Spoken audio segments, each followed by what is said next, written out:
बच्चों, निर्देशन के 3 तत्व अभी तक हमने समझे। कौन कौन से? पर्यवेक्षण, अभिप्रेरण और तीसरा हमने समझा अभिनेतृत्व। अब हम आगे बढ़ते हैं उसके चौथे और अंतिम तत्व की ओर, जो है संदेशवाहन यानी कम्युनिकेशन। बच्चों, कम्युनिकेशन बहुत इम्पॉर्टेंट रोल प्ले करता है किसी भी ऑर्गेनाइजेशन को सस्टेन करने में या अपने मार्केट में बने रखने में। क्यों? क्योंकि जब तक संदेश का वाहन नहीं होगा, कम्युनिकेशन नहीं होगा, तब तक ना कोई बिजनेस हो पाएगा और ना कोई अर्निंग होगी और ना ही कोई प्रॉफिट होगा। अब कम्युनिकेशन होता क्या है हम वो समझते हैं। कम्युनिकेशन जो है बेसिकली लैटिन वर्ड कम्युनिस से सामने आया और इसका जो कॉमन वर्ड है वो समान, जिसे हम हिंदी में कहते हैं, इसके लिए उपयोग में आता है। अब कम्युनिकेशन को कैसे परिभाषित कर सकते हैं, कैसे सरल भाषा में समझ सकते हैं? जब 2 या 2 से अधिक लोग अपने जो है संदेशों का आदान प्रदान करते हैं। ये संदेश किन किन चीज़ों के हो सकते हैं या किस किस प्रकार के हो सकते हैं?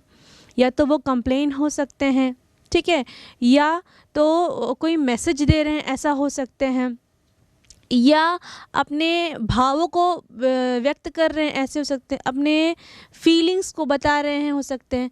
ऐसे संदेश अनेक प्रकार से हो सकते हैं। इसका इम्पॉर्टेंट बात ये होता है कि जब 2 या 2 से ज़्यादा लोग एक दूसरे के साथ बातें करते हैं, अपनी भावनाओं को शेयर करते हैं शब्दों के माध्यम से या विभिन्न चित्रों के माध्यम से, तो वहाँ कम्युनिकेशन होता है।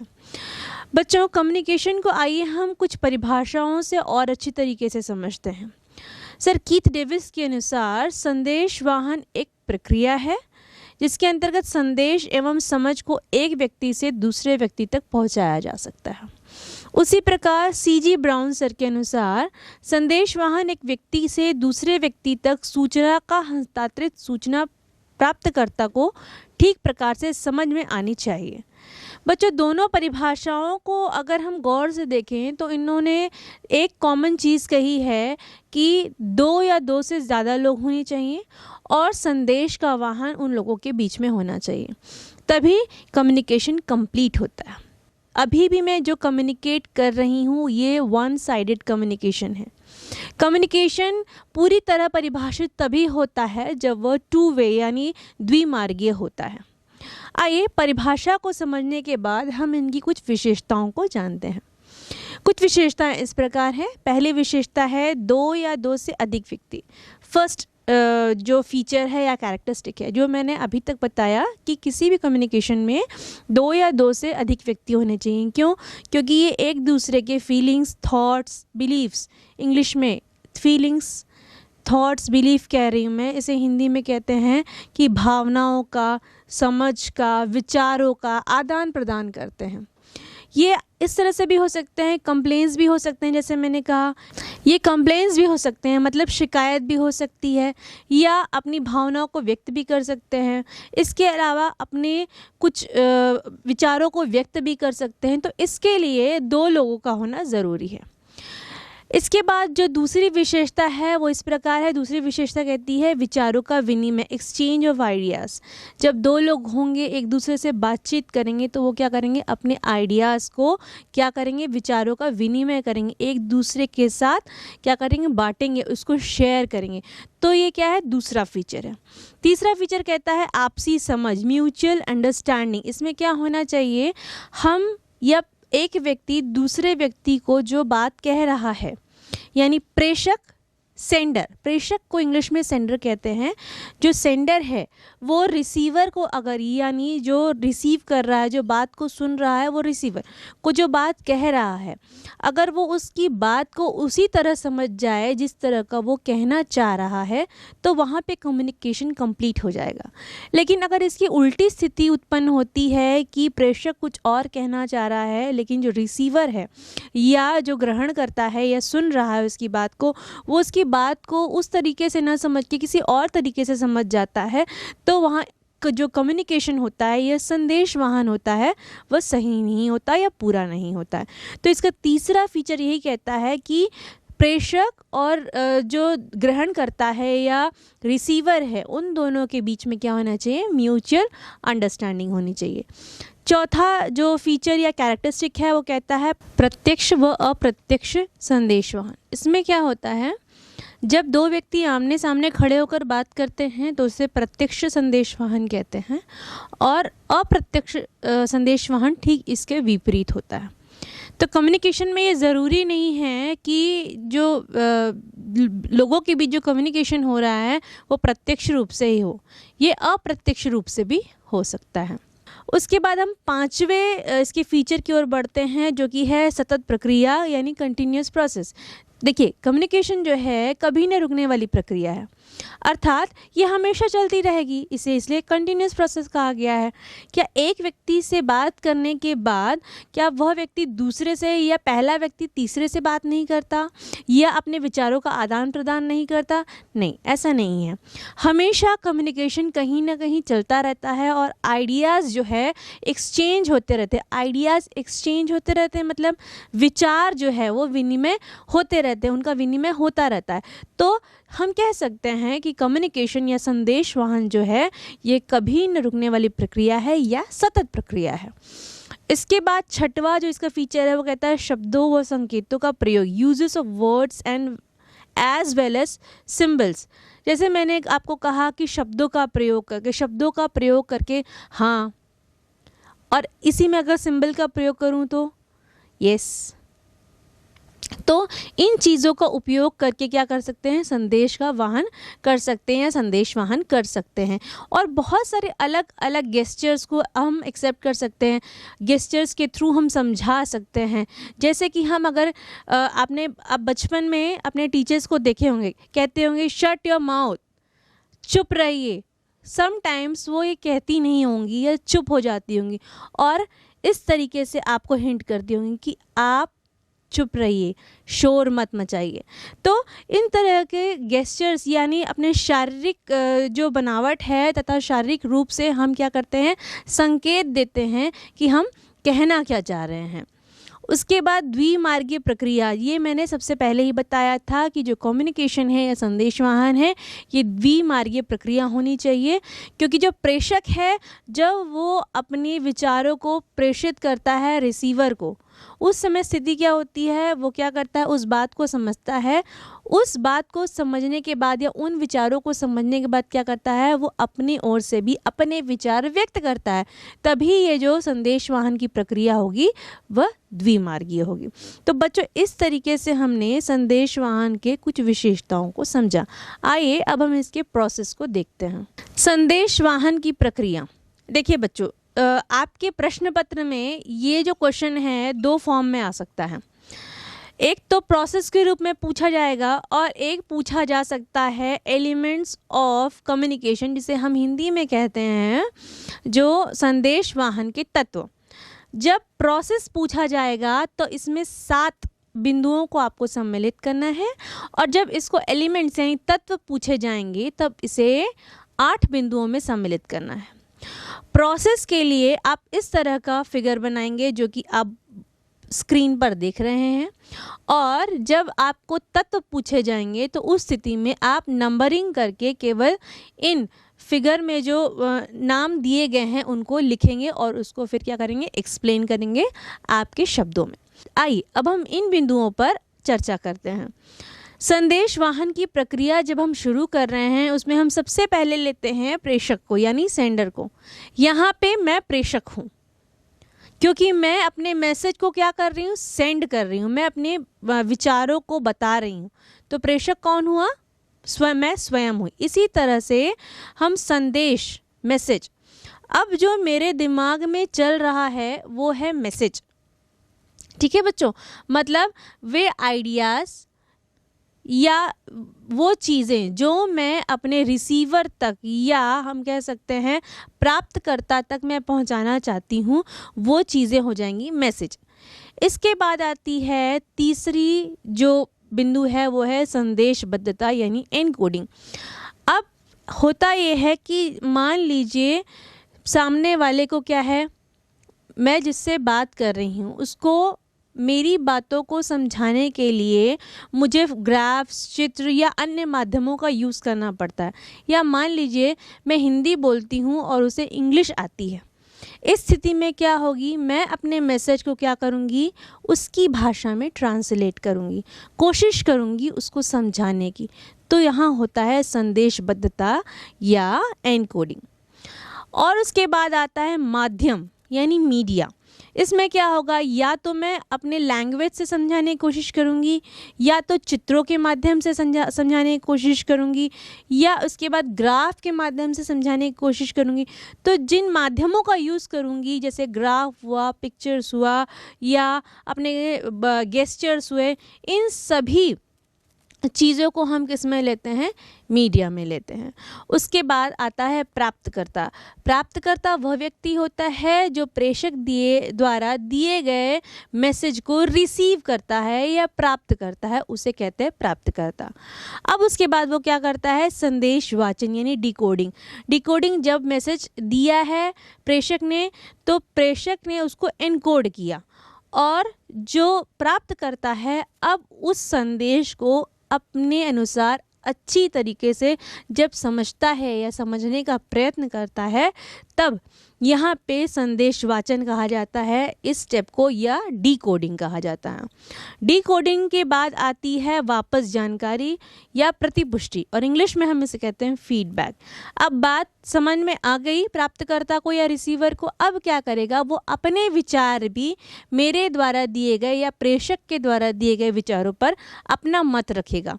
तो इस स्थिति को जब वो अपना मत रखता है तो इसे कहते हैं फीडबैक। तो बच्चों, ये जो 7 स्टेप थे ये प्रोसेस हुए।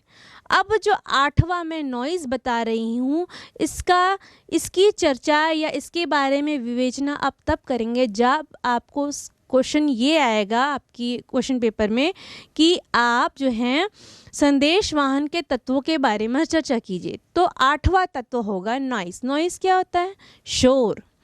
जब 2 या 2 से ज़्यादा लोग बातें कर रहे हैं और या अपने आइडियाज़ शेयर कर रहे हैं, उस स्थिति में जो चीज़ें उनको अपने आइडियाज़ को एक्सचेंज करने से या उनका विनिमय करने से रोकती हैं, वो कहलाती हैं नॉइज़, या उसे हम कहते हैं डिस्टर्बेंस, कि हमें वो रोक रहे हैं। मान लीजिए हम किसी मार्केट में खड़े हैं और हम 2 व्यक्ति आपस में बात कर रहे हैं, लेकिन वहाँ लाउड स्पीकर का बहुत आवाज़ आ रही है। उस स्थिति में क्या होगा, वो शोर कौन कर रहा है, लाउड स्पीकर कर रहे हैं।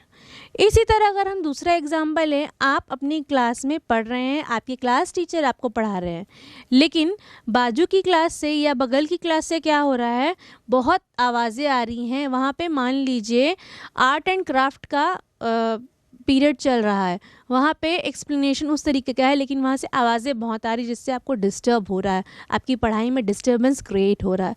तो इस स्थिति में नॉइज़ कहाँ से आई, बगल वाली क्लास से आई, क्योंकि वहाँ से इतना शोर हो रहा है कि आप अपने टीचर की बात को सुन नहीं पा रहे हैं। तो बच्चों, नॉइज़ इन्हीं को कहते हैं। जब अपनी बात को आप समझा रहे हैं या 2 लोग एक दूसरे से बात कर रहे हैं, लेकिन उन मैसेज के आदान प्रदान के समय कुछ इस तरह का डिस्टर्बेंस क्रिएट होता है कि वह संदेश का वाहन पूरा नहीं हो पाता, तो वहाँ होता है नॉइज़। बच्चों, इस तरीके से हमने संदेश वाहन की प्रक्रिया यानी process of communication and elements of communication यानी संदेश वाहन के तत्व को समझा। बच्चों, अब ये समझने के बाद आइए अब हम संदेश वाहन कितने प्रकार के होते हैं और उसके बारे में डिटेल में जानकारी लेंगे। यहाँ आप स्क्रीन पर देख रहे हैं, संदेश वाहन 2 प्रकार के होते हैं। एक होता है औपचारिक और दूसरा होता है अनौपचारिक। अब इन दोनों के बारे में डिटेल में चर्चा एक एक करके करेंगे। औपचारिक जो संदेश वाहन होता है, ये टोटली जो होता है ऑफिशियल बेसिस पे होता है। ऑफिस में जो कार्य किया जाता है या ऑफिस के उद्देश्यों की प्राप्ति के लिए जो भी डिस्कशंस होता है, जो भी बातें होती है, जो भी कम्युनिकेशन या संदेश वाहन होता है, वो किस में आता है, औपचारिक संदेश वाहन में होता है। यह लिखित रूप में भी हो सकता है और ओरल रूप में भी हो सकता है। देखिए, लिखित रूप में अक्सर किया जाता है क्योंकि इसका रिकॉर्ड रखना आसान होता है कि किस समय क्या, मान लीजिए कोई नोटिस निकला, अब ये नोटिस कब निकला है, क्यों निकला है, किसके द्वारा निकाला गया है और इसका अंडरसाइन यानी इसको प्रेषित करने वाला कौन है, ये सारी जानकारी उसमें मिल सकती है। तो ऑफिशियल बातें चूँकि बहुत ही इम्पॉर्टेंट होती है तो इसे अक्सर क्या किया जाता है, लिखित रूप में रखा जाता है, लेकिन मौखिक रूप में भी इसका उपयोग किया जाता है रोज़मर्रा में। रोज़मर्रा में अर्थात मान लीजिए किसी अधिकारी को, किसी अपने अधीनस्थ को यह कहना है कि आज आपको यह मीटिंग जा कर के अटेंड करनी है।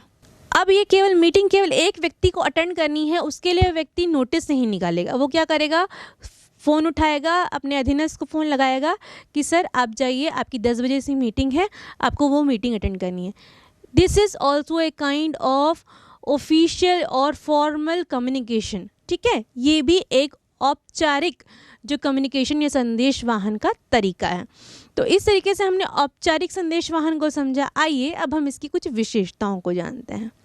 विशेषताएं, पहली विशेषता है निश्चित पथ यानी प्रिस्क्राइब पथ। अब देखिए, फॉर्मल यानी औपचारिक, जैसे मैंने कहा ये पूरा ऑफिशियल रूप से इस तरह की कम्युनिकेशन का यूज़ किया जाता है। अब इसका प्रिस्क्राइब पाथ क्या होगा, मान लीजिए किसी श्रमिक को कोई सूचना देनी है या अपनी समस्या सामने रखनी है तो क्या करेगा वो सीधे जाकर के टॉप लेवल मैनेजर से बात नहीं करेगा, है ना। वो क्या करेगा, श्रमिक जो है वो अपने फोरमैन से बात करेगा, फोरमैन जो है वो मैनेजर से बात करेगा, और अगर मैनेजरियल लेवल पे वो बात उसके प्रॉब्लम का सोल्यूशन नहीं निकलता तो वो क्या फिर ऊपर जाएगा मिडिल लेवल मैनेजमेंट पे, उसके बाद जाएगा टॉप लेवल मैनेजमेंट। हालांकि ये उतना ऊपर नहीं जाता, लेकिन जो पाथ होगा या उसका जो पथ होगा वो इसी तरीका का होगा। ठीक है, तो इसीलिए इसका जो पथ होता है वो निश्चित होता है। इसके बाद हम आते हैं लिखित व मौखिक, रिटन एंड ओरल। देखिए मैंने आपको बताया औपचारिक जो कम्युनिकेशन या औपचारिक संदेश वाहन होते हैं वह लिखित रूप में भी होते हैं और मौखिक भी होते हैं। ठीक है, अब ये लिखित रूप में मैंने बताया नोटिस, सर्कुलर, ठीक है, इस तरह की चीज़ें जो होती हैं वो होते हैं लिखित रूप में, या पॉलिसीज़ बनाई गई हैं उसको भी रिटन फॉर्म में, रूल्स एंड रेगुलेशंस बनाए गए वो भी रिटन फॉर्मेट में रहेंगे। ओरल कम्युनिकेशन, औपचारिक कम्युनिकेशन में कहाँ यूज़ करना है वो भी आपको बताया कि रेगुलर बेसिस पे जो बात की जाती है उसे हम क्या कहते हैं, उसको ओरली हम यूज़ कर लेते हैं, ओरल कम्युनिकेशन उसमें यूज़ कर लेते हैं। तो लिखित और मौखिक रूप में भी औपचारिक जो संदेश वाहन है उसका इस्तेमाल किया जाता है। इसके बाद आता है औपचारिक संबंध यानी फॉर्मल रिलेशंस। देखिए यहाँ पे जो लोग एम्प्लॉयज़ काम कर रहे होंगे वो कहीं ना कहीं उनका जो रिलेशनशिप है वो ऑर्गेनाइजेशन के ऑब्जेक्टिव्स को अचीव करने या ऑर्गेनाइजेशनल लेवल पे ही है या संगठन के लिए कार्य करने के लिए ही है। वहाँ पे वे अपना पर्सनल टर्म्स नहीं डिस्क्राइब करते या अपने स्वयं के निजी जो उनके व्यवहार है वो नहीं बनाते। इस लेवल पे इस तरह के संबंध बनाए जाते हैं कि कोई भी कम्युनिकेशन होगा या संदेश वाहन होगा वो मात्र किस लिए होगा, संगठन के उद्देश्यों की प्राप्ति के लिए ही किया जाएगा। इसके बाद बात आती है संगठनात्मक संदेश। जैसे कि मैंने बताया कि यह संबंध जो हैं केवल औपचारिक होते हैं और यहाँ पे जो इस तरह का संदेश वाहन होता है वो भी औपचारिक ही होगा। तो औपचारिक किस विषय में होगा कि वह संगठन के उद्देश्य को प्राप्त करने के लिए ही यहाँ पे संदेश वाहन किया जाएगा। अंतिम जो इसका विशेषता है वो इस प्रकार है कि जानबूझकर लिया गया प्रयत्न, डेलिब्रेट एफर्ट। अब देखिए बच्चों, ये जो ऑफिशियल कम्युनिकेशन होता है या औपचारिक संदेश वाहन हम कहते हैं इसे औपचारिक संदेश वाहन, फॉर्मल कम्युनिकेशन, ये इसलिए किया जाता है क्योंकि ये जो है एक प्रॉपर चैनल के थ्रू जाए। प्रॉपर चैनल के थ्रू कैसे जाएगा, अब जो है एक फर्म या उपक्रम में सभी लोग रहते हैं और ये अपने लेवल्स में डिवाइड होते हैं। अब क्या है, कोई संदेश जो है जो कंपनी की पॉलिसीज़ से रिलेटेड है या रूल्स एंड रेगुलेशन से रिलेटेड है या उन एम्प्लॉयज़ के आने जाने के नियमों से रिलेटेड है वो लिखित रूप में होते हैं और ये जानबूझ के लिखित रूप में लिए जाते हैं या इस तरह का कम्युनिकेशन जानबूझ कर किया जाता है ताकि उस फर्म में जो है डिसिप्लिन बना रहे और इन फ्यूचर या भविष्य में अगर इन पॉलिसीज़, रूल्स एंड रेगुलेशंस को देखना चाहें तो उसका डॉक्यूमेंट जो है प्रिपेयर रहता है। तो बच्चों, इस तरीके से हमने इसकी विशेषताओं को समझा। अब आइए हम इसके लाभ और हानियों की ओर चलते हैं। अब हम पढ़ रहे हैं लाभ। लाभ क्या है, यानी एडवांटेजेस क्या है संदेशवाहन के। आइए देखते हैं कुछ बिंदुओं के माध्यम से। पहला बिंदु कहता है अधिकारियों के पद की गरिमा की सुरक्षा, maintenance of the authority of officers. इसमें क्या होता है कि चूँकि जो अधिकारी होता है वो निरंतर अधीनस्थ से कांटेक्ट में रहता है या हमेशा उनका संदेशवाहन चलता रहता है, इसलिए क्या होता है उनके जो पद की गरिमा होती है वो हमेशा बनी रहती है। क्यों? क्योंकि वो हमेशा अपने अधीनस्थों से कार्यों का फीडबैक लेते रहता है, फॉलो अप करते रहता है। फीडबैक लेना मतलब प्रत्युत्तर लेना, उनसे पूछना भाई काम कहाँ तक पहुँचा और कोई समस्याएं आ रही है क्या, उनको उन समस्याओं का क्या बताना, उनके लिए सॉल्यूशंस बताना। तो इस स्थिति में क्या होगा, जब एक अधिकारी अपने कार्य को अच्छे से करता है तो वो अपने पद की गरिमा को बनाए रखता है और पद की गरिमा को सुरक्षित रखता है। इसके बाद दूसरा आता है स्पष्ट एवं प्रभावपूर्ण संदेशवाहन, यानी क्लियर एंड इफेक्टिव कम्युनिकेशन। दूसरा लाभ है ये। अब जब कम्युनिकेशन औपचारिक रूप से होता है ये तो बिल्कुल स्पष्ट होता है और क्या होता है, इफ़ेक्टिव होता है। स्पष्ट क्यों होता है? इट मे बी पॉसिबल, या हो सकता है कि वो रिटन फॉर्मेट में हो या ओरल फॉर्मेट में हो। चूँकि ये औपचारिक होता है, इसमें केवल ऑफिशियल संदेशवाहन होते हैं, तो वह क्या होता है, बहुत लंबा ना हो करके छोटा सा होता है, शॉर्ट होता है। शॉर्ट मैसेजेस होते हैं कि भाई आपको ये काम करना है या इतने पीरियड में आपको ये मीटिंग अटेंड करनी है, या वो जो हो सकता है जो एकदम साफ सुथरा स्पष्ट शब्दों में लिखा हुआ या बताया गया ऐसा संदेश होता है जो कि एक इफ़ेक्टिव इमेज क्रिएट करता है किसके दिमाग में, जो उस मैसेज को ग्रहण कर रहे हैं, या हम कह सकते हैं रिसीवर्स के दिमाग में।